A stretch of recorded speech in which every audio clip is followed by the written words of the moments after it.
Hello friends, are you in the middle of your divorce proceeding and have started hearing the word Guardian Ad Litem bandied about? Well, we've got you covered in this video. Today we are going to discuss the role of a court-appointed Guardian Ad Litem. Welcome back to the Divorce Broadcast. My name is Manny Segarra, coming to you from Miami, Florida.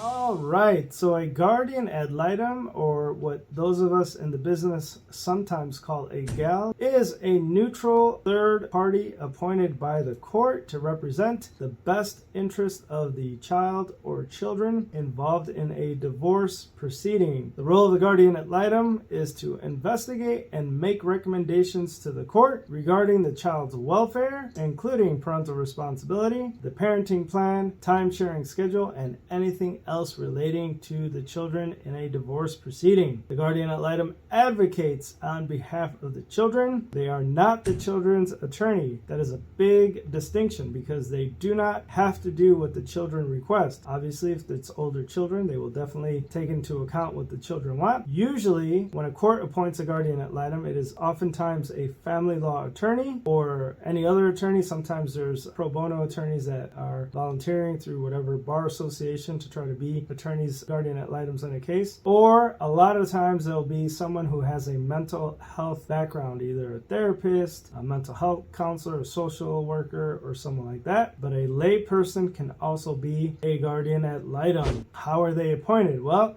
it's appointed in one of two ways. Either the court on its own motion decides that a Guardian Ad Litem should be appointed on a particular case, or one of the parties files a motion in order to have a Guardian Ad Litem appointed. Let's talk about why Guardian Ad Litems are appointed. And I will say it's usually because the case is no bueno. I know in a lot of cases the parents can't get along. A lot of times they can't stand each other, but this is for cases in which there is a little something off in the case. Perhaps there are allegations of child abuse or neglect. Maybe there are allegations that one parent abused the child, there's a police investigation, or maybe the Department of Children and Families is investigating the case.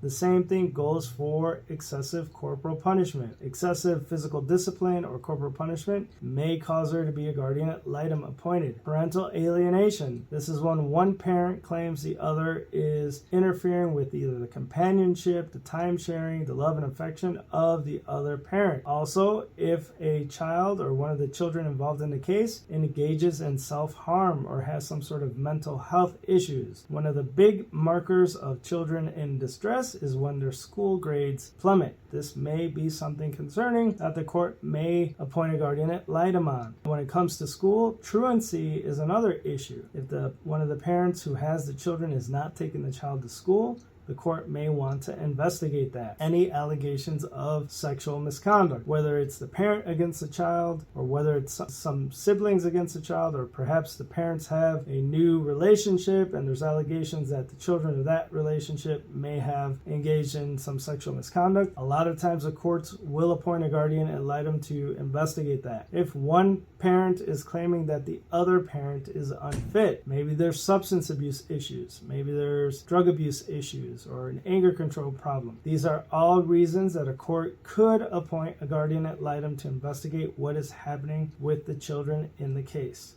Now that we've explained why a Guardian Ad Litem may be appointed in a divorce case, let's explain what the Guardian Ad Litem does. The Guardian Ad Litem is responsible for conducting an investigation and gathering information about the children's personal situation, such as their living arrangements, medical history, and school records. The first step that the Guardian Ad Litem will take is he or she will start conducting interviews with everyone involved in the case. The Guardian Ad Litem will interview both of the parents. They will interview family members who may have information about the child or children involved in the case. The Guardian Ad Litem will also interview the children, make arrangements to meet with the officials at the children's school. They will speak with the principal, the guidance counselor, and oftentimes the teachers, and they will find out what is happening in the school environment. The guardian ad litem will speak with any ancillary contacts, like friends that each of the parents may want them to speak with, that may be able to shed light on the situation. Also, the guardian ad litem will speak with anybody who is openly investigating any type of allegations in the case. So if there's a police investigation going on, the guardian ad litem will speak to the assigned detective or the police department if there was a forensic interview. The guardian will also speak to any representative from the Department of Children and Families, we call them DCF here in Miami-Dade County, to see if there is an open investigation or if their investigation has concluded. Finally, the guardian will also speak with any experts involved in the case. A lot of times the courts will require either the parties or the child or children to attend therapeutic services, so the guardian ad litem will follow up with those providers. After the initial set of interviews, the guardian ad litem will also review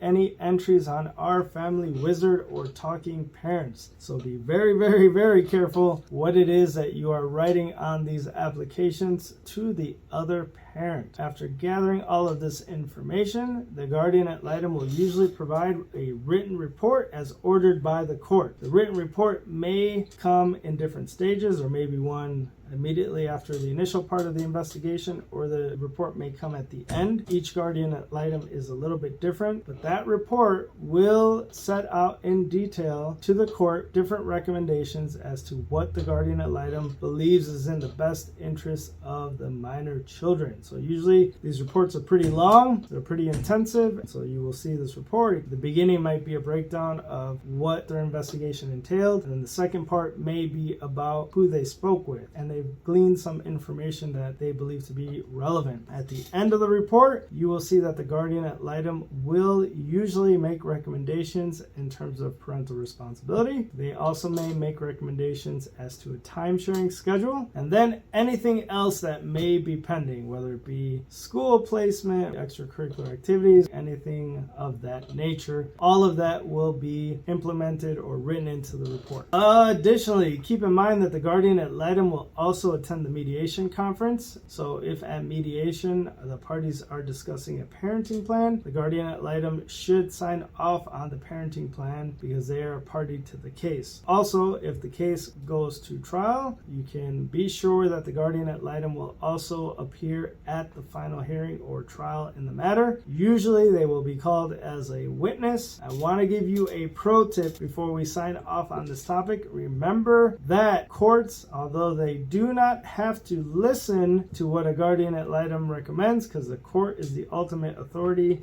when it comes to the best interest of the child, courts oftentimes give a lot of discretion to the guardian ad litem. So you don't want to piss off the guardian ad litem that's assigned to the case. And that's a wrap on the issue of a guardian ad litem. If you know anyone's divorced when it comes to the child custody matters has gotten to the point that a guardian ad litem has been involved, tell them no bueno, and to have them look us up at www.segarralawfirm.com. We have offices in Miami and Orlando, Florida. Se habla español. Please do us a favor and like this video, subscribe to the divorce broadcast, and forward this to anybody that you think may need a little bit of help, because the guardian ad litem is on their case.